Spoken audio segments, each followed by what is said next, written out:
पूर्वी उत्तर प्रदेश का एक छोटा सा गांव था।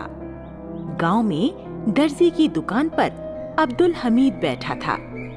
उसके मन में बार बार कुछ कर गुजरने की इच्छा उठती थी। गांव का ही एक सिपाही फौज में था और छुट्टियों में आया हुआ था। उसने अब्दुल को राय दी, फौज से अच्छी नौकरी कहीं नहीं है, तुम भी क्यों नहीं भर्ती हो जाते? उसके अब्बा यह सुन नाराज होकर बोले, हमारे घर में सिलाई का काम होता है, हम नहीं जाने देंगे लाम पे। उन्होंने अपनी बीवी से सलाह कर अब्दुल हमीद की शादी कर दी। सोचा अब तो पलटन में ना जाएगा। अब्दुल की बीवी रसूलन अच्छे स्वभाव की थी। उसने अब्दुल की बेचैनी देखी। वो बोली, सूरमा बनना है तो कलुआ की तरह चले जाओ पलटन में, मैं सच्चे मन से कहती हूँ। रसूलन ने दिल पर पत्थर रखकर अब्दुल को भर्ती दफ्तर भेज दिया। अब्बा से ननिहाल जाने का बहाना बनाकर वह भर्ती हो गया। सन 1962 में उसकी ट्रेनिंग खत्म होते होते चीन का आक्रमण हो गया। अब्दुल भी मोर्चे पर गया। चीनी सैनिकों ने भारी संख्या में बढ़ना शुरू किया। भारतीय सेना तितर-बितर हो रही थी। बहुत से जवान रास्ता भटक गए और कुछ मर भी गए। अब्दुल और उसके 2 साथी लंबे रास्ते से चलकर बच निकले। 10-15 दिनों तक बचकर अपने इलाके में पहुंचे। कलुआ की मौत सुन अब्दुल सकते में आ गया। फिर एक दिन भारत का झंडा देख घायल अब्दुल को वहां पहुंच खबर मिली कि लड़ाई बंद हो गई है और सेना को घर जाने की छुट्टी मिल गई। अब्दुल के घर पहुंचने पर गांव में खुशी मनाई गई। कलुआ की मां ने अब्दुल से कहा, मेरा लाल कहाँ है बेटा?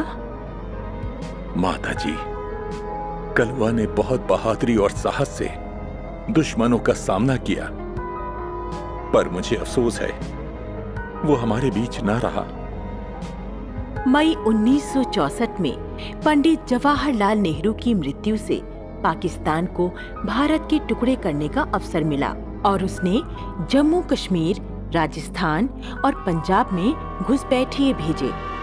10 सितंबर 1965 को सुबह 8 बजे खेमकरण के सपाट खेतों में पाकिस्तानी टैंक आगे बढ़ने लगे। वहां अब्दुल अपनी कंपनी को लेकर जा डटा। एक जीप में सवार अब्दुल ने ऐसी कमान संभाली कि दुश्मन के टैंकों को अपने गोलों से उड़ा दिया। अब दुश्मन के टैंकों ने अब्दुल के चारों ओर घेरा डाल दिया। अब्दुल अपना रास्ता बदलते हुए दुश्मन को भुलावे में डालता रहा। उनकी तोपें और टैंकों ने उसकी ओर आग उगलना शुरू कर दिया, किंतु अब्दुल का हौसला पस्त न हुआ। बढ़ते बढ़ते खेमकरण में टैंक खेत होते रहे और वहां दुश्मन के टैंकों का कब्रिस्तान सा बन गया। अकेला अब्दुल अपनी मशीन गन से 2 टैंकों को आग लगाकर तीसरे टैंक पर गोलियों की बौछार कर रहा था। उसी समय उसकी जीप एक चलते टैंक से टकरा गई।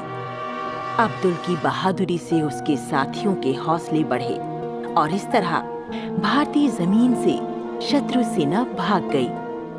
अब्दुल बुरी तरह घायल हो गया था। उसका सारा शरीर आग से झुलस गया, आंखें खराब हो गईं। वह वहीं शहीद हो गया। उसके घर पर रसूलन, उनके 2 लड़कों और 1 लड़की को अब्दुल के शहीद होने की खबर मिली तो उनकी आंखों से गंगा जमुना बह निकली। बूढ़े माँ बाप की तो बात ही क्या। उसने वीर सैनिकों का मस्तक ऊंचा कर दिया।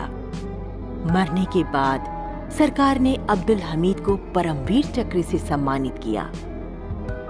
तो बच्चों, इससे हमें यह शिक्षा मिलती है कि मातृभूमि की रक्षा करना हमारा कर्तव्य है।